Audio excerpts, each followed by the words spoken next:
அட்டோரி அப்படின்ற ஒரு இந்தியாவில் உள்ள ஒரு கிராமம். அந்த கிராமம் ஒரு மலை, வனம் சார்ந்த ஒரு பகுதி உள்ள ஒரு கிராமம். அந்த கிராமம் வந்து ஒரு சின்ன கிராமம். சுற்றி மலை இருந்தாலும் வனப்பகுதிகள் தான் அதிகம் உள்ள அந்த ஊர் மக்களுக்கே என்னென்னா பெரும்பான்மையாக கால்நடைகளை மேய்க்கிறது தான் அவங்களுக்கான வேலையே. ஆடு மாடு இந்த மேய்ச்சல் தான். கொஞ்சோண்டு நிலம் இருக்கும். நீங்கள் மலை பிரதேசம் காட்டுக்குள்ளெல்லாம் பெரிய விவசாயங்கள்லாம் இருக்காது. இந்த கால்நடைகளை நம்பி தான் அவங்க வாழ்ந்துக்கிட்டே இருக்காங்க. அந்த அந்த ஊர் மக்களுக்குள்ள அப்படி ஒரு ஒற்றுமை. அந்த ஒற்றுமைக்கான காரணம் என்னென்னா, முழுக்க முழுக்க அந்த கால்நடைகளை நம்பி இருக்கிறதுனால காட்டு விலங்குகள் உள்ளே வந்துட்டா எல்லாரும் சேர்ந்து அந்த காட்டு விலங்குகளை சமாளிப்பாங்க. உள்ளே வராத அளவுக்கு பார்த்துப்பாங்க. மேபி அப்படி வந்துடுச்சுன்னா அதற்கான எதிர்ப்பு நடவடிக்கைலாம் எடுக்க ஆரம்பிச்சிருவாங்க. இப்படியே அவங்களுக்கு போயிட்டு இருக்கு. சில சமயம் வனப்பகுதியில் போயிட்டு அந்த கால்நடைகளை ஒரு மாடோ அல்லது ஒரு ஆடோ மேய்க்க போனால் ஒரு குழுவாக சில ஆயுதங்கள்லாம் வச்சுக்கிட்டு போவாங்க பயமுறுத்துறதுக்காக. இப்போ திடீர்னு ஒரு புலியோ சிறுத்தையோ வந்துடுச்சுன்னா அந்த காட்டுக்குள்ளே எல்லா விலங்குகளும் இருக்குது, சிங்கத்தை தவிர. அப்படி இருக்கிற நேரத்தில் திடீர்னு அந்த ஊருக்குள்ளே ஒரு சிறுத்தை புலியோட நடமாட்டம் இருப்பதாக அங்கே இருக்கிறவங்களாம் பார்த்துட்டு சொல்கிறாங்க. இல்லைன்றாங்க. மேபி என்னென்னா கூடுமான வரைக்கும் அவங்க வந்து இந்த விலங்குகள் வராத அளவுக்கு சில தடுப்பு வேலைகள்லாம் பண்ணி வச்சுருக்காங்க. சில இயற்கையான இதில் கூட வந்து இப்போ யானைகளுக்கு வந்து சில இந்த வெடி வாசனை வந்ததுன்னா யானைங்க வராது. வந்து பட்டாசு வாசனை அதுக்குன்னு ஒரு மூலிகை செடி கூட இருக்குது அப்படின்னு சொல்கிறாங்க. வந்து இதுக்கெல்லாம் வராது. விலங்குகளுக்கும் அந்த மாதிரியான ஒரு விஷயங்கள்லாம் உண்டு.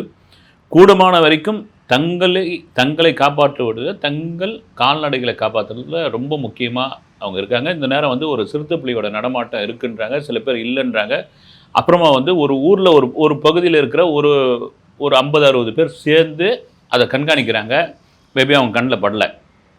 ஒரு விலங்கு எப்படி இவ்வளோ பேர் இருக்கும்போது வரும்? சரி, ஒரு 2 பேராக வந்து கண்ணு முடிச்சிருந்து ஒரு காவல் காக்கிற மாதிரி பார்க்குறாங்க, முடியல. ஆனால் ஒரு சில பேர் என்ன பண்ணுறாங்க, திடீர்னு நாங்கள் வந்து ஒரு 3:30 மணிக்கு பார்த்தோம். ஏன்னா எவ்வளோ பெரிய மனிதனாக இருந்தாலும் அசந்து தூங்குற நேரம் அதுதான், இந்த 3 to 4 தான். அந்த நேரத்தில் பார்க்குறோம் அப்படின்னு சொல்கிறாங்க. ஒரு கட்டத்தில் எல்லாருக்குமே தெரிய வருது என்னென்னா, ஒரு ஆட்டை கவிக்கிட்டு போகுது ஒரு சிறுத்தைப்புலி. ஆனால் ரொம்ப ரேர் இது எங்கள் கிராமத்தில் அப்படின்னு அதை துரத்தின்னு போகிறாங்க. பிடிக்க முடியல. அந்த ஆட்டை பயத்தில் போட்டு அது கிளம்பிடுது, வந்து கடிச்சு போட்டு கிளம்பிடுது. கிளம்பினவங்க எங்களுக்கு ரொம்ப இதுவாகிடுது. என்னடா இது, நம்ம கால்நடைகளை காப்பாற்றணுமென்ற ஒரு விஷயம் வந்து.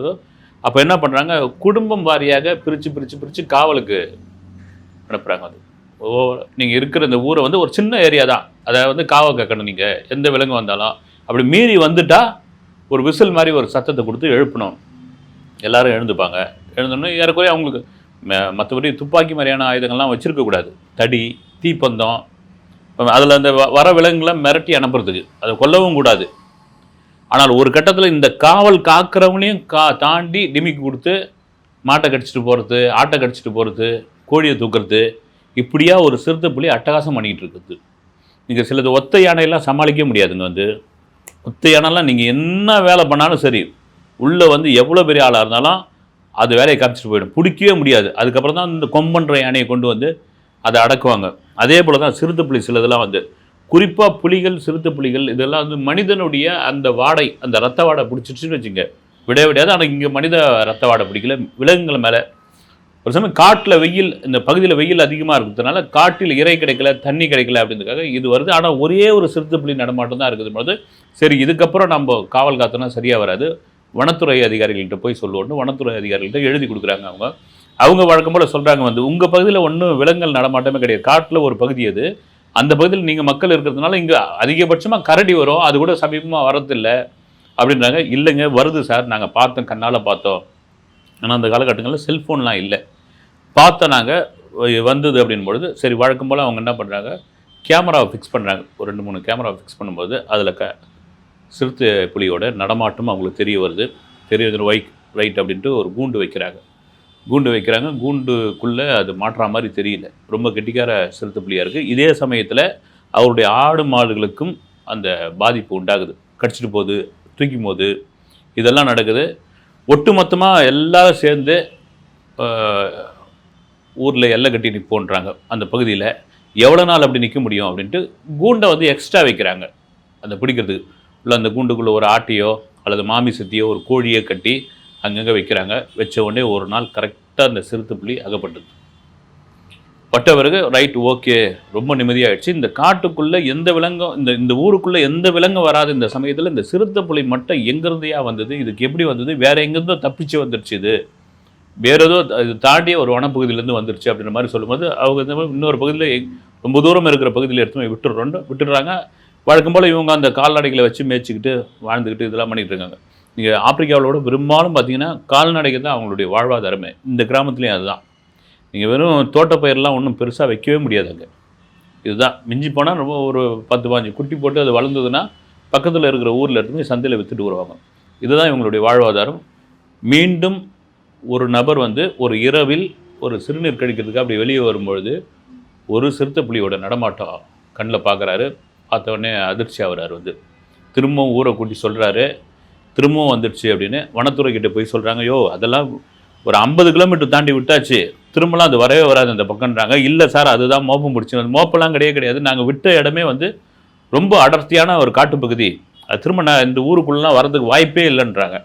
சரி இப்போ இதுவே சிறுத்தைப்புலி இல்லை போல முடிவு பண்ணும்பொழுது ஒரு நாள் ஒரு கிட்டத்தட்ட ஒரு 20 பேர் வந்து அந்த இடத்துல பார்த்துக்கிட்டு இருக்காங்க. ஒரு மெல்ல ஒரு சிறுத்தை புலி போகுது. போனப்போ என்ன பண்ணுறாங்க, வலையை வச்சுருக்காங்க. ஏன்னா அதை அடித்து கொண்டுட்டோம்னா கேஸாக போயிடும், கொல்லக்கூடாது. வலையை வச்சு பிடிக்கணும்னு ஒரு முடிவு பண்ணுறாங்க.